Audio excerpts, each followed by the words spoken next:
Hello and welcome to the show. My name is Sandra Pummel and I'm coming to you from the Central Coast of California.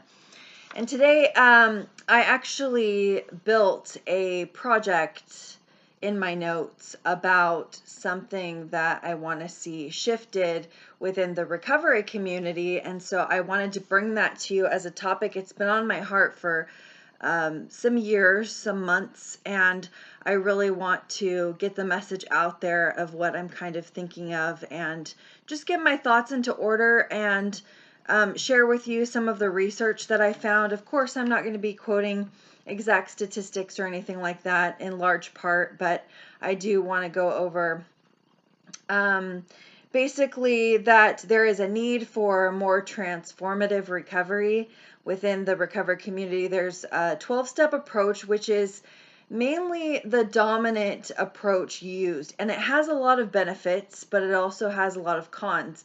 So it's something that works for a lot of people. It helps people, but then there's a lot of people that slip through the cracks, and that creates a problem because there's a lot of overdoses and suicides and things like that. So I believe that the recovery community needs to be fundamentally transformed into something better while keeping the old elements of what works within that system, but adding on some things that are better and more progressive in a sense that they are moving toward a more out of the box approach to recovery as opposed to something that's set in stone and cut and dry doctrine that a lot of it is questionable. So I guess I should talk a little bit about the roots of the 12-step programs, and there's some secrecy behind it. Of course, the founders of AA were, I think, well-meaning in their approach into helping alcoholics recover. And 12-step has some really good elements, like I said. But there's some secrecy surrounding it. And so, Bill W., one of the founders, was involved in LSD. He used to, part of his consciousness expansion involved LSD trips. And you can read about that online. There's a lot of, just Google it and you can find it. And another big secret that is behind AA doctrine is that they used to have seances where they would try to contact the dead. And so that kind of was in the roots. So there's a lot of different religions that are kind of cherry picked and talked about within the big book of AA. And so there's a lot about God and Christianity, but leaves Jesus out, so that it makes it a more secular approach so that anybody can have, any type of higher power that they want. So in that way, it makes it easier for people to coexist if they have different religions and things like that. But as a Christian woman, it makes it hard for me because I see it as a positive that people are trying to get sober and things like that, because that's what, recovery is all about. Getting sober and healing from trauma and, working on emotional baggage and mental wellness. And that's really important. But it's frustrating because there's not a lot that's talked about by way of, the Almighty God and Jesus Christ and any of that. So I guess it brings me to my next point, is that the Bible, so being a Christian woman, like I said, I've noticed I've had some revelations over the years, and these are some of my revelations, and I've really wanted to share them, but I sometimes people take it the wrong way, but I really want to share this with you because I think it's a big answer in the that could really help some people, in their recovery journey. And that is that the Bible specifically talks about healing of diseases in the Old Testament. There's a lot about, bless the Lord, oh my soul, who and forget not all of his benefits, who heals all your diseases and forgives all your iniquity. And so healing of all diseases, if Alcoholics Anonymous, as a kind of some organization that has had a monopoly over addiction has kind of coined it a disease, and the American Medical Association wanted to make money off of it, so they coined it as a disease. But whether it's a disease, I see it more as a disorder, but it still falls in the same category. But whether it's a disease or not, the Bible talks specifically about healing of diseases. And so I think this is important, something to really think about, that God is in the midst of recovering people. And that brings me to that the Bible also talks about the conquering of death, hell, and the grave through Jesus Christ dying on the cross and resurrecting again. And so what this really means is that being afraid of dying of alcoholism, or being afraid of alcohol, or anything, or any of the other things that present themselves within the recovery from addiction process, we have to know that if we are under the authority of Christ, we are part of the kingdom of light and not the kingdom of darkness. So the law of sin and death doesn't apply. It's the law of the spirit and life. And so what that means is it raises us to a different level where alcohol may always be dangerous for people who are in recovery, because alcohol's a vehicle which demons can use to really seduce people and pull them in. But if you're saved by the power of God, then you have to know that you are recovering day by day, and that Christ has conquered death, and that indeed you are experiencing life and being translated into the kingdom of light and not darkness. So you don't really have any reason to fear that. There is a reason to have a lot of vigilance against the devil, because the devil prowls about in places like secular recovery, taking people out. So it is important to have your eyes open, but it's also good to have the revelation that for those of us that are fighting the good fight of faith, you know what I mean, whether you're going to celebrate recovery or going to church or whatever to overcome your addiction, that you're fighting the good fight of faith, and that you're recovering from whatever it is of bondage that you were in, that it's not something that you're regressing and backsliding back into. It's something that you're getting freed from. And that's a daily process. But that kind of mentality has to shift from, jails, institutions, and death to, freedom and life. And like I said, it's a battle, you know what I mean? Because those things exist, but we have to kind of fix our eyes on where, not so much what's under the boat and the dangers in the bottom of the sea, but what's, on the horizon of the boat, and where the ship is actually sailing to, the direction that we're moving, as a society. So I have some mixed feelings about secular recovery, and I think it really helps in certain aspects.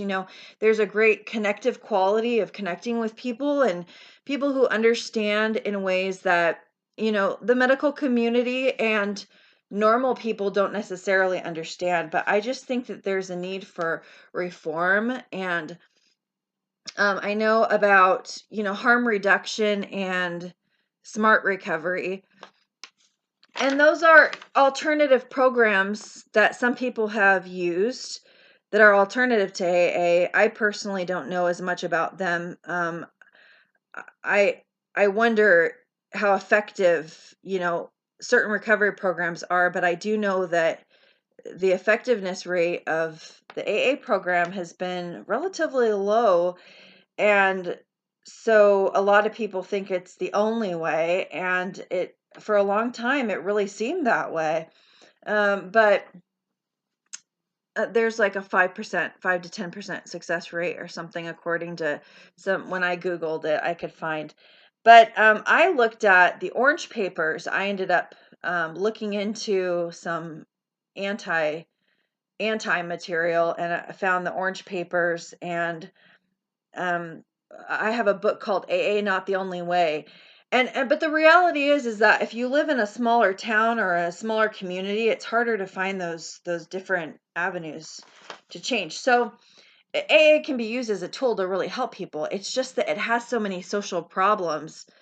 And that's what concerns me really, is the social problems surrounding the organization. And the social problems have to do with sexual abuse or 13 stepping of really vulnerable women by some of the men in there who are sicker. And so that's a big deal. And then it's the suicides. There's a lot of suicides that happen, and there's overdoses. You hear about overdoses and people dying all the time.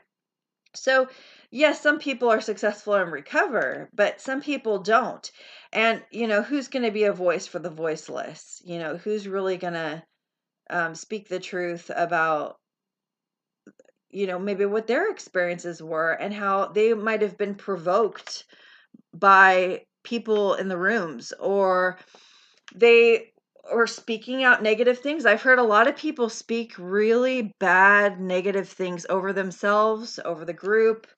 um because I do have some experience in recovery, I'm just sharing this. And it's really important to not speak words of death over your life, and know that God's grace is bigger than anything that we're experiencing.